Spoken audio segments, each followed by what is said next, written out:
What's up, everybody? It's me, Vegeta Super Saiyan Rage Mode. And before we begin in this video, I will be reacting to this video, True Camping Stories Animated. Okay. Before we start, shout out to you already know who. I'm Memphis05 and Mr. Nightmare and Llama Arts. Okay, and please subscribe to my channel.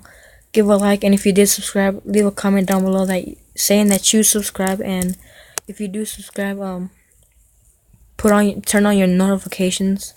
And so yeah. Oh yeah, and by the way, if you subscribe, you might win a free fidget spinner giveaway. So yeah, let's get started into this.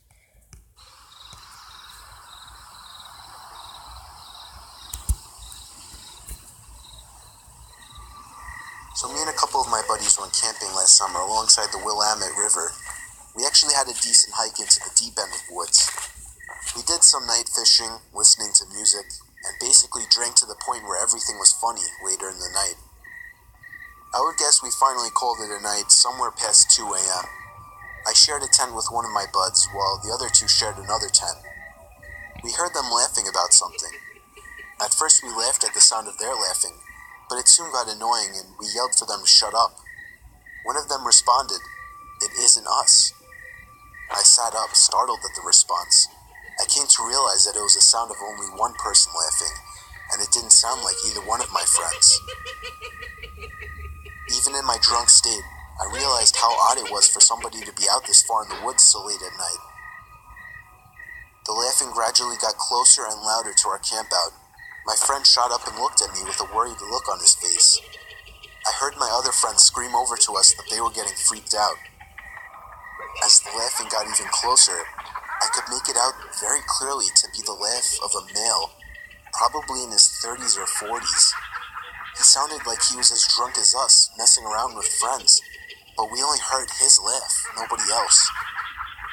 There was something indescribably creepy about his laugh, too, as if it was missing something to it. You had to be there to understand what I mean. The laughing was now just at the edge of our campsite. Oh, hold up. Oh, hell nah, bro. Nope. If it was me, I'd have went outside, dip on them, fool. Bro, I ain't gonna stay there. But we couldn't hear any footsteps at all. Now that may not seem like a big deal. It was impossible to move through that without making noise. And finally, all of a sudden, the laughing stopped completely. We had no idea where whoever that was standing, as he hadn't made a single stepping sound. We sat there in silence looking at each other. My friend was clearly freaking out, but he was keeping it together the best he could. Finally, something broke the silence. The sound of something rubbing against the cottony fabric of the tent. We saw the outline of a hand through the moonlight, pressing on the tent. We both screamed at the top of our lungs before getting out of the tent. We ran as fast as we could through the woods, our other friends following us. After about 5 minutes of running, we somehow found our car. I actually puked from running so much before taking the wheel. I don't condone drinking and driving, but I still believe we were just in this situation. By far the most horrific experience of my life. No idea who or what the hell that was, or what they wanted.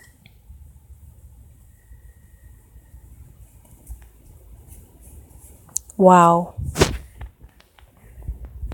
That was scary, kinda. Okay, let's watch something else. What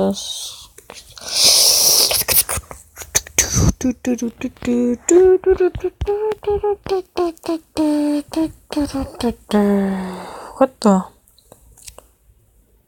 Oh, hell no, fool. I gotta. Oh, bro, it's the Texas Chainsaw.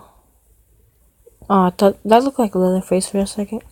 Anyways, let's watch this one. Let me give a like. Subscribe to Mr. Nightmare again. Alright, let's watch it.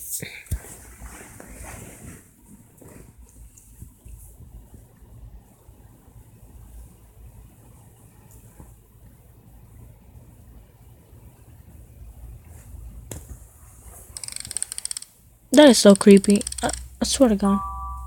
My name is Tommy, and Oh, hell no. Hey, Tommy, you want a popsicle? That was until my 7th Christmas. I still believed in Santa at the time, well, not just believed in him. I was obsessed with the idea of Santa. What the? Most kids have that idea at least once, that they should stay up all night and wait for Santa, but I doubt most kids have ever actually done it. But this was the year. This was the year that I decided I would wait up for Santa for real. It was Christmas Eve night, a few hours after my family had left. I stayed up late like I always did, watching TV in my room. I think it was around 11 p.m. when my dad came to say goodnight to me. He always goes to bed early. My room was on the first floor of the house, and my parents' room was upstairs. I should note we lived in a huge house, and you couldn't really hear anything going on across the house. A little while later, my mom came up to tell me to go to sleep, and then shut my door. Of course, I didn't go to sleep. Instead, I got up from my bed and began to write a note for Santa to read. I only planned on secretly observing Santa. I didn't plan on speaking with him. I feared that if he caught me, he wouldn't give me any presents. On the note, I told of my love and appreciation for him, and what I wanted for Christmas in the future. I planned on placing this directly above the fireplace